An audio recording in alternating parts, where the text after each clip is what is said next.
When it comes to lethality and training, whether it be CQB, small unit tactics, or for the competition field, one of the arguments that I find the most entertaining is this idea that you don't need to train a certain skill because it's statistically unlikely that you're going to have to do it.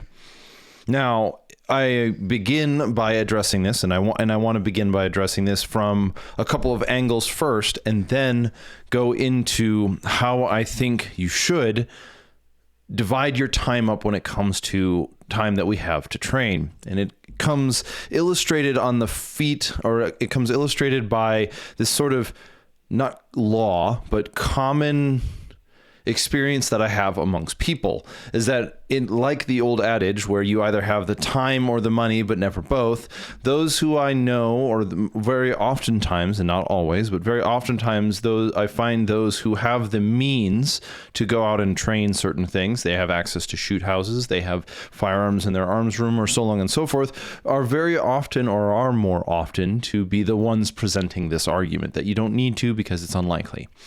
Whereas those who have not the means, but the motivation to train, have to find out how to get access to, again, a shoot house or a 1,000-yard range or certain equipment so that they can do the thing that they want to become capable of.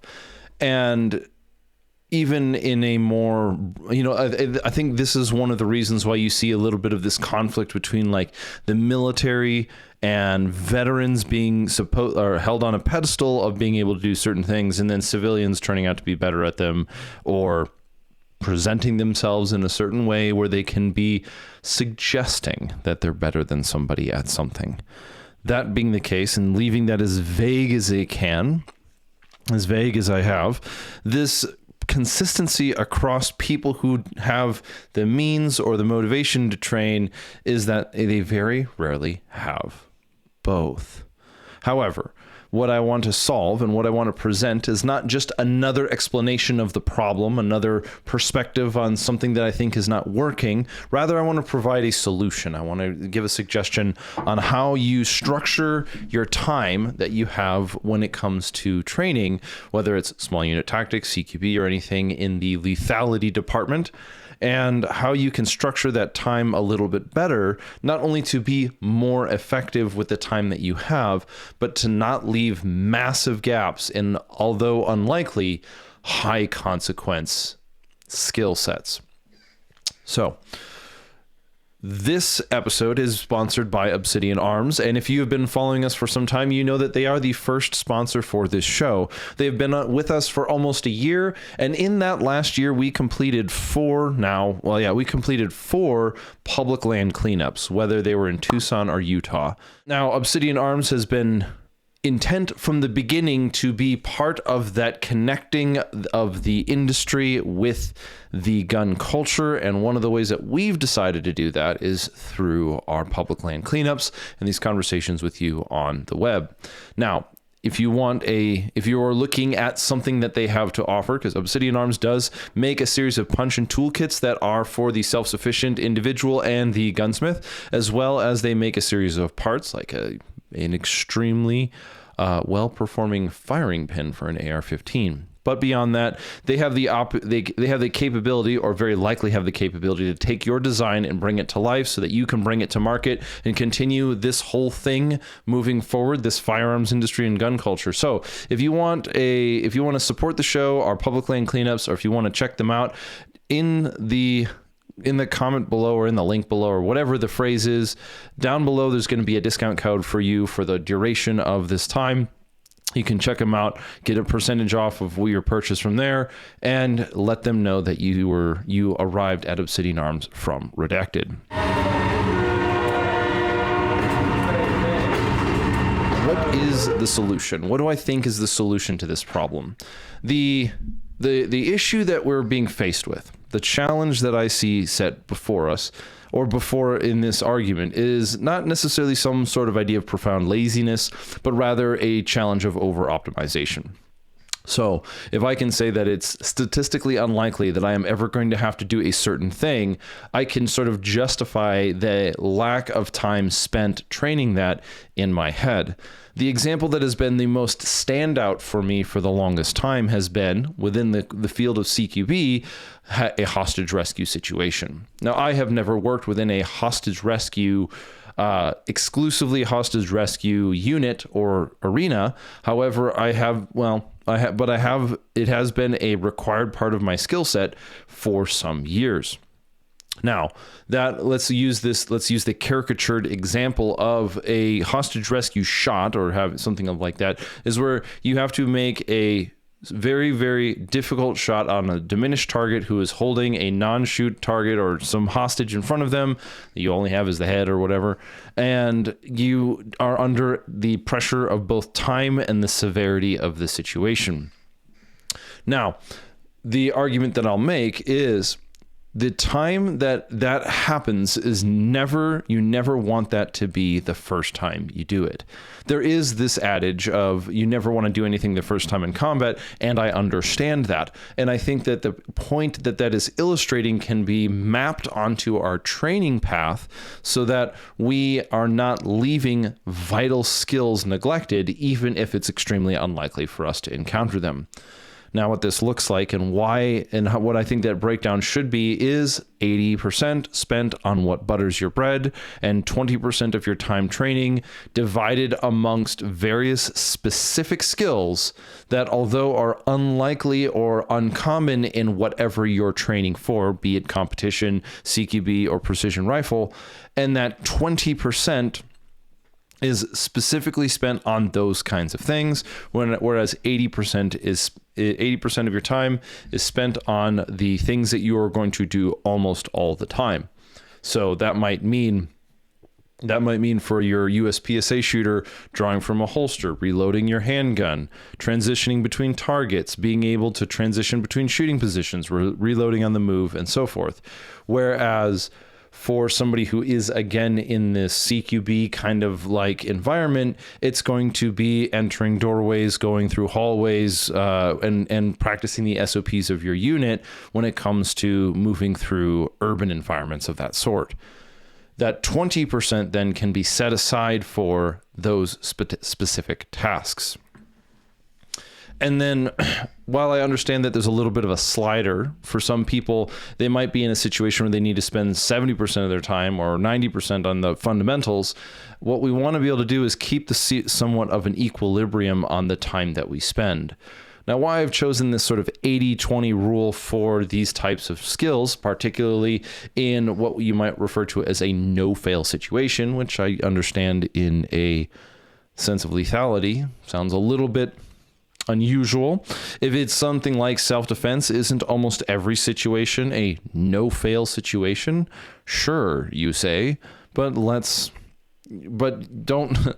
lose the moral through some sort of simplification in that sense.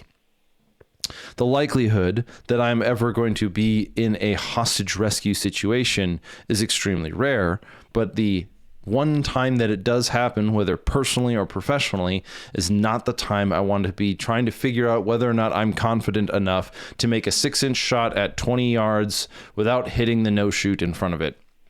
Might want to be able to dial that down a little bit. Now, some people will have practiced so much that that shot is easier, but it still is a box to check on uncommon but high risk situations that I want to be able to do. This might go back to the subject of CQB as a whole. I may not be in a position where I'm breaching with a shotgun every day. Maybe I am, but not right now. And I may be in a situation where that is something that I have the capability to do, but am I going to train that every day just as much as I train entering a house with an unlocked door or with a breaching maul or with a hooligan tool or whatever? Let's see what are my common SOPs. And so even though the breaching element of entering and clearing a building is only a small percentage that has a high risk, now I can say that it is in that 20% block. if I have 5 days or 5 practice days, or let's just take, if I have 50 minutes to practice, 40 of it is going to be spent doing the same types of drills that I'm going to be executing, whether it's in a CQB situation or in a long range shooting situation. But then that every time I have a 50-minute block, I'm going to take 10 minutes exclusively to focus on something that requires a little bit of attention, but not all of my attention. And yeah, sure, the idea, the illustration of like 50 minutes as being a reasonable amount of time to train, and for some things it just really isn't. But I'm using that as an analogy. Now, you might want to break up your time differently. You might, if you are going to be on a 5-day-a-week dry fire schedule, 4 of those days should probably, let's assume you're going to do 15 minutes of dry fire every day for 5 days, every day, every week, so 5 days a week. 4 of those days can be spent doing common, normal tasks. Let's say it's for 3-gun. It's going to be loading your shotgun, because you're going to need if you don't know how to quad load a shotgun, or you're not capable of loading a shotgun quickly, it's going to seriously hinder your ability to perform in that competition. But only a small percentage of your time, only that last day, or that 15 minutes of that last day, will be spent doing something that you don't do very often, but is something that when you do need to do it, a skill that you need to perform, like maybe a Texas Star, if you have access to one, that's when you specifically practice that. Or maybe you choose to set aside that 15 minutes of time to do plate rack drills, or maybe you set aside that time to do, I don't know, transitions, because that's what or not target transitions, but transition between rifle and pistol. So the point that I'm saying here is that instead of approaching our limited amount of time and resources to train with a statistical approach, which seeks to eliminate uncommon situations or uncommon circumstances to train for, what we should be doing is limiting those to a certain window of time and a certain window of the amount of energy that we want to put into, so that we can free up the other 80% for, again, what butters our bread, or whatever is the meat and potatoes and regular application in what you're doing, what you do most of the time. Every time you enter a house, you're going to probably have to enter through a doorway. Might want to be pretty good at going through a doorway, picking up a target through a doorway, pieing it off, being able to switch between a dynamic and a deliberate approach on the fly with your team, so on and so forth. But it still doesn't rule out things like high angle shooting, even in a confined environment like an urban scenario, or breaching a door, or a hostage rescue situation, or so on and so forth. While that might be a 10-minute argument that can hopefully make your training regimen better, I hope that it does leave you with something better to train with and train for in the future. Remember, I'm not intending to say that 80-20 is a hard and fast percentage, but rather it's something that we can kind of move back and forth according to what we need.